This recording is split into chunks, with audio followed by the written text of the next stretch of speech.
은혜로운 우리 기쁨으로 찬양단 찬양과 또 은혜로운 기도에 깊이 감사의 말씀을 드립니다. 오늘은 우리가 영광 가족이 떠나는 시편 여행 10번째 시간이 되겠습니다.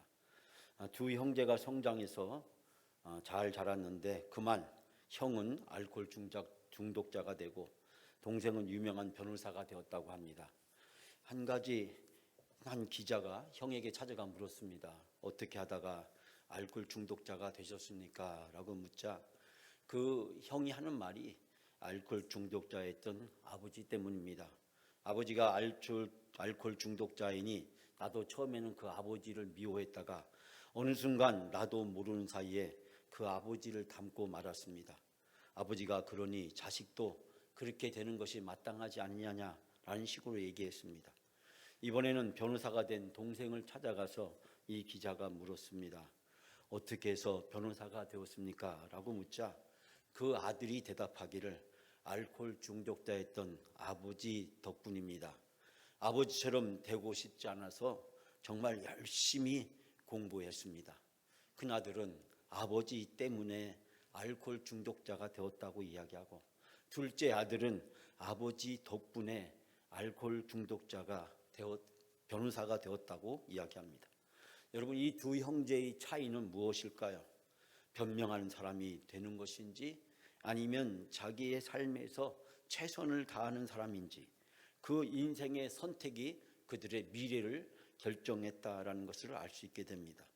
오늘 본문에도 보면 두 사람의 비유가 계속해서 등장하고 있습니다. 우리가 시편을 같이 함께 나누면서 발견하게 되는 것이 의인과 악인이 계속해서 비교되고 있다는 겁니다. 의인은 행복한 사람, 복이 있는 사람이고 이 악인은 불행한 사람, 하나님의 심판을 피하지 못한다라는 것을 이야기를 하고 있는데 시편은 이 이야기를 하면서 우리에게 끊임없이 당신은 지금 어느 자리에 서 있느냐? 당신은 지금 어디를 향해서 가고 있느냐라고 하는 질문을 우리에게 던지고 있습니다. 당신은 지금 의인의 자리에 있느냐? 악인의 자리에 있느냐? 당신은 지금 의인을 향해 살고 있느냐? 악인을 향해서 살고 있느냐라고 묻고 있습니다. 여러분, 우리가 발견하게 되는 것은 의인과 악인의 차이는 정말 때때로 구분하기가 힘들고 어려울 때가 너무나도 많다는 것입니다. 우리 신앙생활의 승패를 좌우하는 오늘 본문의 말씀으로 여러분과 함께 들어가기를 원합니다. 오늘 새벽에 우리가 시편 9편 말씀을 나누면서 전 여러분들에게 시편 9편과 시편은 원래 하나였을지도 모른다라는 이야기를 했습니다. 왜냐하면 히브리 성경과 히브리어 성경을 번역한 헬라어 불가타라고 하는 성경을 보면 이 70인역에 보면 이 시편 9편과 시편을 하나로 묶어놨기 때문입니다. 아마 오늘 새벽에 제가 했던 말씀이 어렴풋이 기억이 나리라고 생각합니다. 제가 또 여러분에게 말씀드리기를 이 시편 9편과 시편은 알파벳 시편이다라고 말씀을 드렸습니다. 히브리어로 알파벳은 22개가 있는데 바로 이 22개의 첫 글자를 따서 시를 지었다. 즉 가나다라처럼 처음에 가, 그 다음에 나, 다 이런 식으로 시를 지었는데 이 22 히브리어 알파벳 순서를 따라서 가장 완벽하게 지어진 시는 119편이다 라는 얘기를 잠깐 제가 말씀을 드렸습니다. 이처럼 알파벳의 첫 글자를 따서 시를 짓는 것을 답관체 시편이라고 좀 어려운 말이지만 그렇게 말하기도 합니다. 시편 9편에 보면 시의 제목, 즉 표제어가 붙어 있는데 오늘 읽었던 시편에 보면 시의 표제어, 즉 시의 제목이 붙어 있지 않습니다. 학자들은 이 22개의 알파벳을 가지고 지었다라고 이야기하지만 실제로는 약 18개의 히브리어 알파벳만 이 시를 짓는데 사용하고 있는 것을 보게 됩니다. 즉 9편에는 11개 정도의 알파벳, 히브리 알파벳을 이용한 시를 짓고 있고 그 다음에 오늘 시편에서 보게 되면 약 7개 정도가 히브리어 알파벳의 첫 글자를 따다가 짓고 있는 것을 보게 됩니다. 이것을 다 설명하려면 너무 많은 시간이 걸리기 때문에 여기에서 이 시편 9편과 시편의 구조가 이렇게 되어 있다라는 것을 말씀드립니다. 그러면서 동일하게 이 시편이 원래 한 편이다 보니까 이 두 편의 주제의 내용도 동일한 말씀을 전해주고 있는 것을 보게 됩니다. 바로 압제에 당하는 자들에 대한 하나님의 관심을 이야기하고 그 환난의 때에 하나님께서 도와주시기를 간절히 간구하는 내용을 이 시편은 담고 있습니다. 특별히 이 시편의 말씀에서는 이제 시편 9편에서 제기했던 이 악인에 관한 문제, 그 악인이 세상에서 번성하고 악인에서 의인이 핍박받는 그 현실들을 적나라하게 지적을 하면서 그거에 대한 하나님의 대안이 무엇이냐, 하나님은 어떻게 우리에게 응답해 주시는가를 우리에게 이야기하고 있는데, 특별히 가난한 자를 통해서 하나님은 말씀을 하고 있습니다.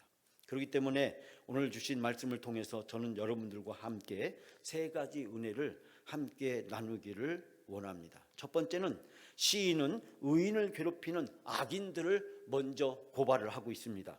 1절부터 11절까지 말씀이 길지만 우리가 다 읽을 수 없어서 또 방금 읽었기 때문에 우리가 1, 2절과 그 다음에 4절 말씀과 11절 4절만 봉독하도록 하겠습니다. 먼저 1, 2절 말씀 다 같이 함께 봉독합니다. 여호와여 어찌하여 멀리 서시며 어찌하여 환난의 때에 숨으시나이까. 악한 자가 교만하여 가련한 자를 심히 압박하오니 그들이 자기가 베푼 꾀에 빠지게 하소서. 4절입니다. 의인은 그 교만한 얼굴로 말하기를 여호와께서 이를 감탄하지 아신다 하며 그의 모든 사상에 하나님이 없다 하나이다. 11절 그가 그의 마음에 이르기를 하나님이 잊으셨고 그의 얼굴을 가리셨으니 영원히 보지 아니하리라. 아멘.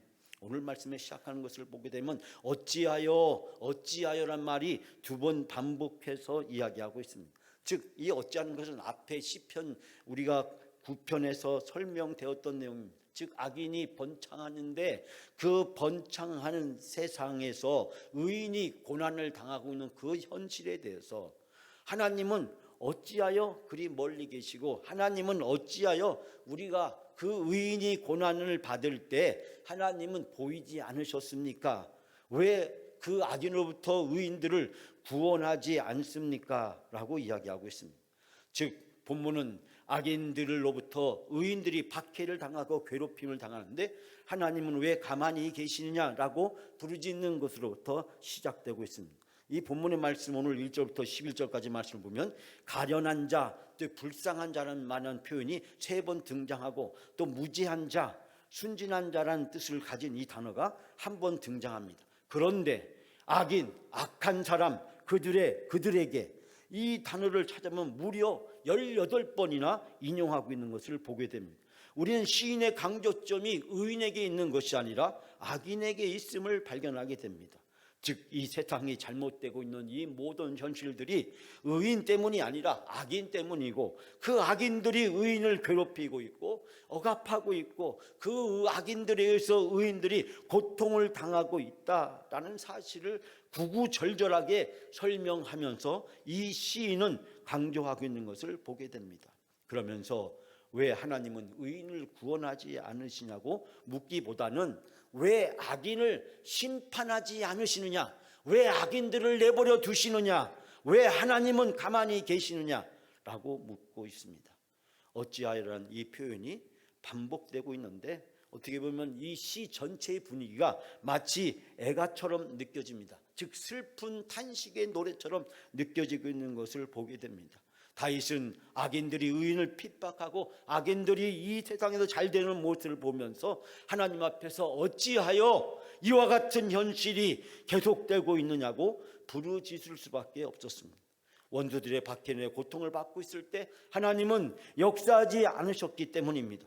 이 말은 하나님을 원망하는 불신앙적인 외침이라기보다는 하루속히 하나님이 역사해 주시고 의인들을 구원해 주시기를 간절히 호소하고 있는 그 다윗의 그 간절하고 애타는 마음을 우리는 이 본문에서 발견하게 됩니다. 악인들은 교만하고 탐욕스럽습니다. 그 악인들은 여호와를 배반합니다. 오늘 3절 말씀에 악인은 그의 마음에 욕심이 자랑하고 탐욕을 부린 자는 여호와를 배반하고 멸시한다. 또 4절부터 6절 말씀은 악인들은 하나님의 심판에서 안전하다고 느끼고 하나님이 없다고 하나님을 부인하는데, 4절 말씀 보니까 악인은 그의 교만한 얼굴로 말하기를 여호와께서 이를 감찰하지 않으신다. 그의 모든 사상에서 하나님이 없다. 하나님이 없다. 악인의 최종적 결론은 하나님이 없다는 것, 하나님이 부재하다는 것, 하나님의 침묵을 넘어서서 하나님의 부재를 선포하면서 하나님이 없으니 그 악인들이 5절, 6절부터 시작해서 무려 10절까지 구구절절하게 그 악인들이 어떻게 악행을 해가고 있으며 의인들을 핍박하고 있으며 그들이 이 세상에서 어떤 영향을 끼치고 있는지를 구구절절하게 설명해 주고 있습니다. 사랑하는 여러분, 악인들은 자기들의 이득을 취하기 위해서 무죄한 자, 의인들을 파멸시킬 기회를 노리고 있습니다. 그리고 바로 오늘 본문의 말씀에서 무죄한 자, 가련한 자, 이 가련한 자들을 핍박하고 고통을 주고 있는 것을 보게 됩니다. 우리가 마지막 9절 10절에 보면 가련한 자를 잡으려고 또 그물을 당겨 가련한 자를 잡나이다. 그가 구부리 엎드려 그의 포악으로 말미암아 가련한 자를 넘어지나이다. 여기서 가련한 자는 누굴 얘기합니까? 바로 하나님을 따르고 하나님을 믿는 하나님의 자녀, 하나님의 백성을 이야기하고 믿음으로 살아가는 의로운 자를 이야기를 하고 있습니다. 사랑하는 여러분, 때로는 성도의 고난 속에서 우리는 하나님의 부재와 하나님의 침묵을 느낄 때가 있습니다. 하나님은 내가 이렇게 고통당하시는데 왜 하나님은 아무 말씀을 안 하시고 침묵을 지키시는가? 내가 이 세상에서 이루어지고 있는 이 고난을 살펴보게 되면 하나님은 과연 계시는가? 하나님 부재에 대해서 우리는 때로는 회의에 빠집니다. 사랑하는 여러분, 그때도 하나님은 일하고 계시고 그때도 성도들과 함께하고 계시고 하나님은 하나님의 선한 계획을 이루기 위해서 가장 적절한 때에 하나님은 응답해 주시는 줄 믿습니다. 하나님은 침묵하지 않으시고 하나님은 계시지 않은 곳이 없습니다. 하나님은 우리가 어떤 상황이 있든지 어디에 있든지 하나님은 우리와 함께 하시며 우리를 도와주시며 우리와 함께 고통과 아픔을 겪으시며 우리로 하여금 그 모든 것을 이겨내고 하나님의 선한 계획을 이루어 갈 수 있도록 우리를 도와주시는 하나님이신 줄 믿습니다. 악인이 일시적으로 흥황한다고 할지라도 반드시 그 악인은 때가 지나면 하나님의 심판을 피할 수 없고 의인은 하나님의 승리를 경험하게 될 줄 믿습니다. 여러분, 역사 속에서 우리의 삶 속에서 하나님이 우리와 함께 하시는 그 놀라운 은혜를 누리시는 여러분이 다 되시기를 주님의 이름으로 축원합니다. 두 번째로 시인은 신뢰를 담아서 하나님 앞에 간청을 합니다. 신뢰를 담아서 하나님 앞에 간청합니다. 12절에서 15절까지 말씀인데요. 자, 우리가 12절과 15절 두 절만 이 시간 같이 함께 봉독합니다. 여호와여 일어나옵소서, 하나님이여 손을 드옵소서, 가난한 자를 잊지 마옵소서. 15절입니다. 악인의 팔을 꺾으소서, 악한 자 약을 더 이상 찾아낼 수 없을 때까지 찾으소서. 아멘. 이제 시인은 하나님 앞에 자기의 형편과 사정을 탄식하는 데 넘어서서 하나님 앞에 간절히 행동을 촉구하고 있습니다. 즉 하나님께서 이 모든 문제에 개입하셔서 하나님이 이 모든 악인들을 심판하시고 이 의인들을 구원해 주실 것을 호소하고 있는 것을 발견하게 됩니다. 오늘 보니까 12절 말씀에 일어나옵소서, 또 손을 드옵소서, 가난한 자들을 잊지 마옵소서. 하나님께서 의인들을 기억해 달라는 것입니다.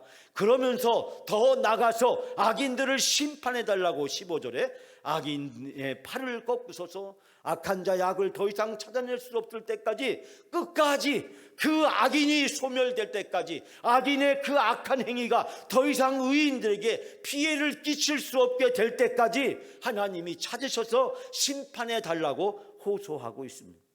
의인을 구원해 달라고 하나님께 호소했던 이 시인의 기도는 이제 악인을 심판해달라고 하나님의 행동을 적극적으로 촉구하고 있는 것을 발견하게 됩니다. 사랑하는 여러분, 여기서 손을 들어달라는 것은 하나님께서 그 문제에 개입해 달라는 것입니다. 그리고 하나님께서 저 악인들을 벌하여 달라고 하는 기도의 내용이 담겨져 있음을 발견하게 됩니다.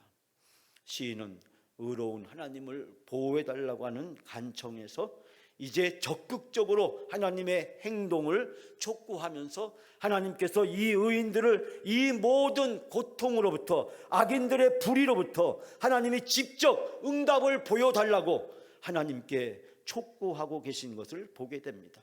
하나님이 손을 들어서 마치 모세가 손을 들었을 때 홍해바다가 갈라지는 것처럼, 그리고 이스라엘 백성이 홍해바다를 건너고 애굽의 군대가 수장되는 것처럼 하나님이 이제 그 놀라운 능력과 권능을 통해서 하나님의 자녀들에게 하나님의 능력을 보여달라고, 하나님이 행동을 해달라고, 하나님이 개입을 해달라고 하나님께 촉구하고 있는 것을 보게 됩니다.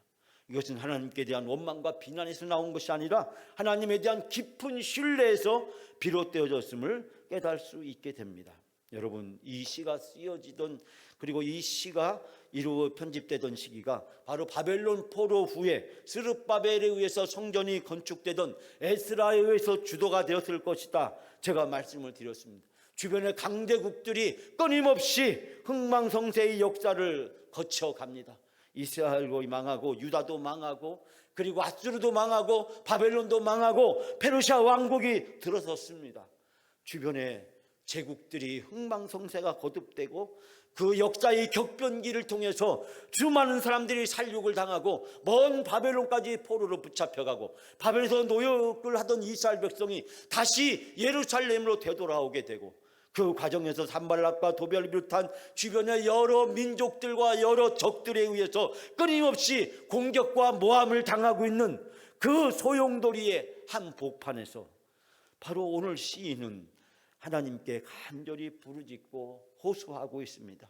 하나님께서 이 상황을 더 이상 침묵하지 마시고, 하나님께서 이 상황을 더 이상 부지하지 마시고, 하나님이 친히 이 상황에 개입하셔서 말씀해 주시고 저 악한 자들을 심판해 주시고, 하나님의 나라를 위해서 예루살렘 성전과 성벽을 재건하기 위해서 바벨론부터 이 먼 예루살렘까지 귀환했던 이 하나님의 의인들을 하나님께서 속히 도와주시고 구원해 달라고 호소하고 있습니다. 사랑하는 여러분, 하나님은 멀리 계신 분이 아닙니다. 성도의 고난에 침묵을 지키시는 하나님이 아니십니다. 하나님은 언제나 우리와 함께 하십니다. 우리를 도와주십니다. 우리에게 하나님은 은혜를 베풀어 주십니다. 우리가 믿음을 가지고 나오기를 원하십니다. 우리가 기도하기를 원하십니다. 우리가 손을 들어서 하나님 앞에 간절히 탄식하며 부르짖기를 원하십니다. 그럴 때 하나님은 우리의 기도를 들어주시고 응답해 주시는 하나님이신 줄 믿습니다. 마지막 세 번째로 시인은 이제 하나님께 대한 신뢰와 확신을 고백합니다.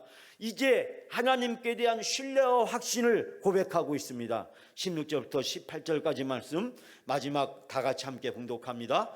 여호와께서는 영원 무궁하도록 왕이시니 이방 나라들이 주의 땅에서 멸망하나이다.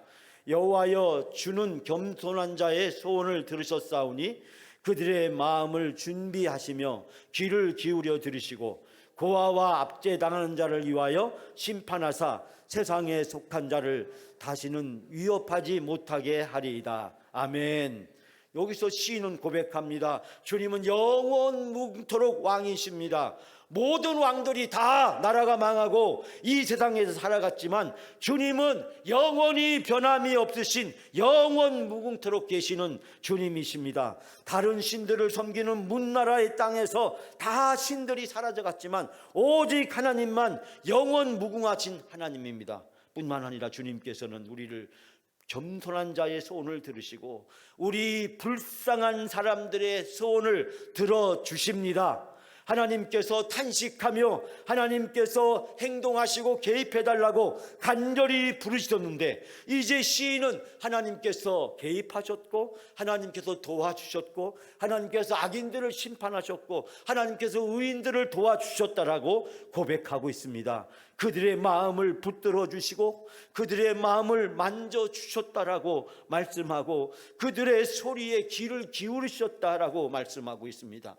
고아와 억눌린 사람, 의인들을 하나님은 변호해 주셨고 다시는 이 땅에 억압하는 자, 악인이 없도록 하나님이 심판해 주셨다라고 말씀하고 있습니다. 사랑하는 여러분, 시인은 하나님의 부재나 하나님의 침묵을 전면 부인합니다. 악인의 형통은 일시적으로 하나님의 부재나 하나님의 침묵인 것처럼 보입니다.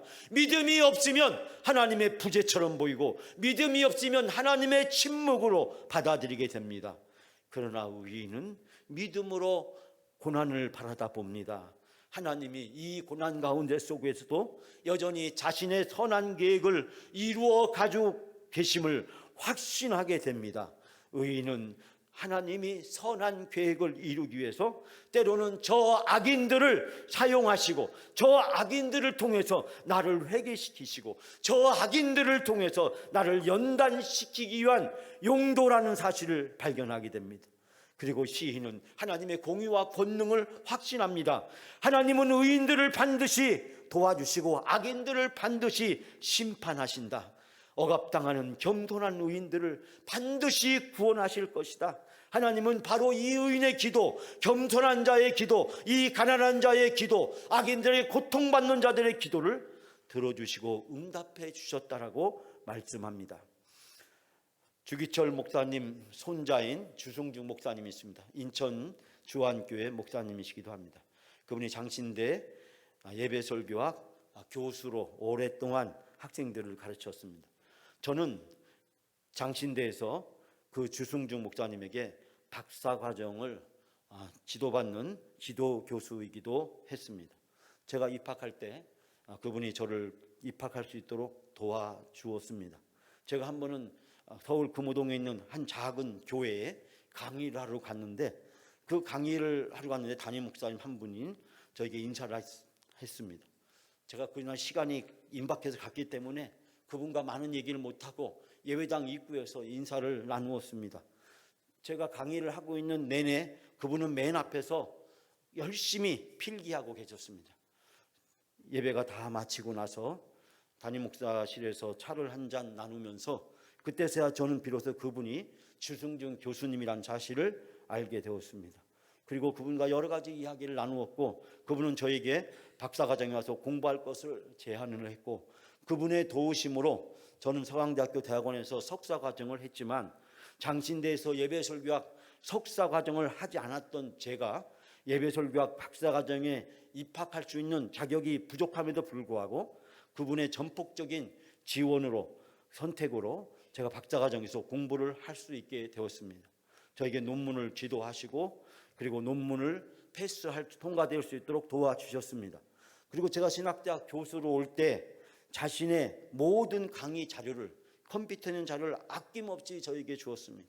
저에게 말하기를 앞으로 가서 학부에서 대학원에서 석사 박사과정 많은 강의를 해야 되는데 이 컴퓨터에는 내가 지금까지 강의했던 모든 것이 있으니까 김 교수가 필요한 만큼 다 가져가라고 그렇게 이야기했습니다. 저는 그분 덕분에 제가 예배설교학 교수로서 사역을 감당할 수 있었습니다. 그런데 저는 그분과 같이 종종 만나서 식사를 하고 많은 대화를 5년 동안 같이 함께 시간을 보내었습니다. 그분은 가끔 자기 할아버지의 이야기를 해줬습니다. 즉 아버지로부터 듣게 된 할아버지의 이야기, 그 할아버지의 이야기를 종종 저희들에게 수업 시간에 들려주기도 하시고 또 차를 마시면서 식사를 하고 교제하는 시간에도 이야기를 해주었습니다. 주기철 목사님이 어떻게 고난받았는지 어떻게 순교하게 되었는지 그 내용은 여러분도 잘 아는 내용들입니다. 영화를 통해서 소설을 통해서 많은 또 설교들을 통해서 우리는 많이 들었습니다. 특별히 여러분이 알다시피 마지막 설교 5가지 기도라는 것은 여러분이 잘 알고 계시는 내용이기도 합니다. 전 여기서 한 가지 주기철 목사님이 소개해 준 이야기를 여러분들에게 소개해 주려고 합니다. 그것은 이 다음과 같은 이야기였습니다. 아들의 입장에서 볼 때 우리 아버지는 그렇게 초인적인 분이 아니셨다. 주기철 목사님, 아버지 주기철 목사님의 그 손자 아들이죠. 아들이고 이 주능중 목사님에 보면 큰아버지 되시는 분인데, 그분이 하시는 말씀이 아들의 입장에서 볼 때 우리 아버지는 그렇게 초인적인 분이 아니었다. 즉 주기철 목사는 초인적인 분이 아니었다는 거예요. 그렇게 강한 분이 아니었다. 그분은 마음이 약하셨고 두려워하셨고 정이 많으신 분이었다. 그런데 그 길을 갈 수밖에 없었던 이유는 아내의 기도. 영화에서도 자세하게 나오고 있지만 아내의 기도, 그리고 교우들의 기도와 무엇보다도 하나님이 도와주셨기 때문이다. 하나님, 성령님의 도우심이 없었더라면 아버지는 그 길을 갈 수가 없었을 것이다. 즉 주기철 목사님은 그렇게 멘탈이 강하신 분이 아니었다는 거예요. 그분은 샘세하고 여린 분이었고 정이 많은 분이었고 작은 것에도 두려워하시는 그런 소심한 분이기도 했다는 것입니다. 우리가 가끔은 영웅처럼 사람들을 과대하게 사람들을 이해하거나 받아들이는 경우가 많은데 주기철 목사님은 그런 분이 아니셨다는 겁니다. 그런데 아내의 기도 때문에, 교인들의 기도 때문에 하나님이, 성령님이 도와주셔서 그 순교의 길을 갈 수 있었다. 여러분, 하나님의 침묵이 계속될 때, 하나님이 부재하신다고 느낄 때, 고난이 언제 끝날지 모른다고 느낄 때, 때로는 우리의 믿음과 신앙이 회의에 빠질 때가 있습니다. 그때가 바로 기도할 때입니다. 제가 어제 새벽에도 말씀드렸듯이 그때가 바로 하나님의 시간이 시작되는 시간입니다. 내 인생에 하나님의 침묵을 느끼십니까? 하나님이 부재하다고 느끼십니까? 내 뼈가 떨리고 영혼이 떨리는 그런 고통과 아픔과 시련과 어려움이 내 앞에 있다고 생각하십니까? 바로 그때 하나님의 시간이 시작됩니다. 그 시간이 바로 하나님의 시계를 돌릴 때입니다. 사랑하는 여러분, 하나님의 선하심을 확신하시기 바랍니다. 바로 그 순간에 나와 함께 계신 하나님, 그리고 나와 함께 그 고통을 겪으신 하나님, 그 고통을 통해서 내 인생의 선한 계획을 이루어 가기를 원하시는 하나님, 그 하나님의 손길을 느끼시는 여러분이 되시기를 바랍니다. 의인이 핍박을 당할 때, 고난을 당할 때, 시험을 당할 때, 유혹을 당할 때, 성도가 핍박을 당하고 고난을 당하고 시험을 당하고 유혹을 당할 때 하나님은 찾아오십니다. 그리고 하나님은 우리를 만져주십니다. 우리를 위로해 주시고 우리에게 힘을 주십니다. 그리고 그 모든 것을 이겨낼 수 있도록 성령의 능력을 우리에게 부어주시는 줄 믿습니다. 우리가 손을 들어서 하나님 앞에 간절히 부르짖고 하나님께 기도하면 하나님의 시간은 축복의 시간이요, 은혜의 시간이요, 하나님의 놀라운 권능과 은혜를 누리는 복된 시간인 줄 믿습니다. 오늘도 손을 들어서 간절히 기도하시고 나를 찾아오셔서 나를 만져주시는 하나님의 손길을 경험하시는 놀라운 은혜가 함께 하시기를 주님의 이름으로 축원합니다.